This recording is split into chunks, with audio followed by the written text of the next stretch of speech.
katanungan po sa ating balitaktakan ngayong umaga ay, mas mainam ba na cash na lang ang panregalo kaysa gamit?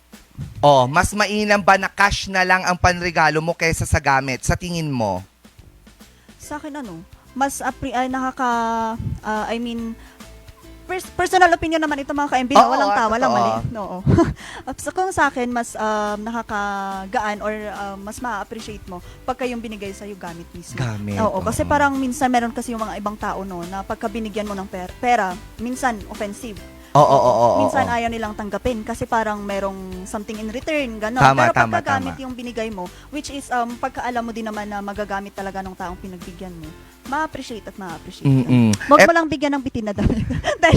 Pwede din naman, sabi ko nga, pagbitin, katulad ng sinabi natin kahapon, ipa-frame Pa-frame. mo. Oo. Sabi dito ni Carl, okay na yung damit kesa cash, yung dadaan lang eh. Yung damit or gamit, tatagal hanggang sa maluma. Depende sa paglalabas, sabi naman niya. Dito, cash po please. Ang cash walang warranty, ang gamit meron.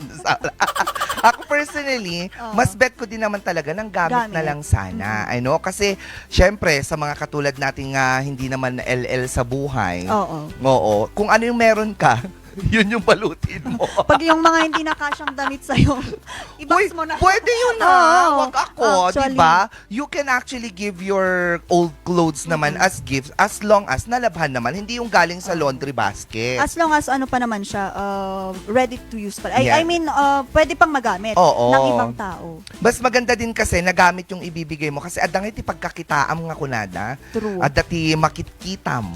Makitkitam. Tapos nakakatuwa pagka meron yung mga binibigyan mo ng mga gamit ganun, tapos ginagamit talaga nila. Ay, oo. Kasi pagka yung pera, malay mo, binayad Hindi mo sa alam, utang. tinupad.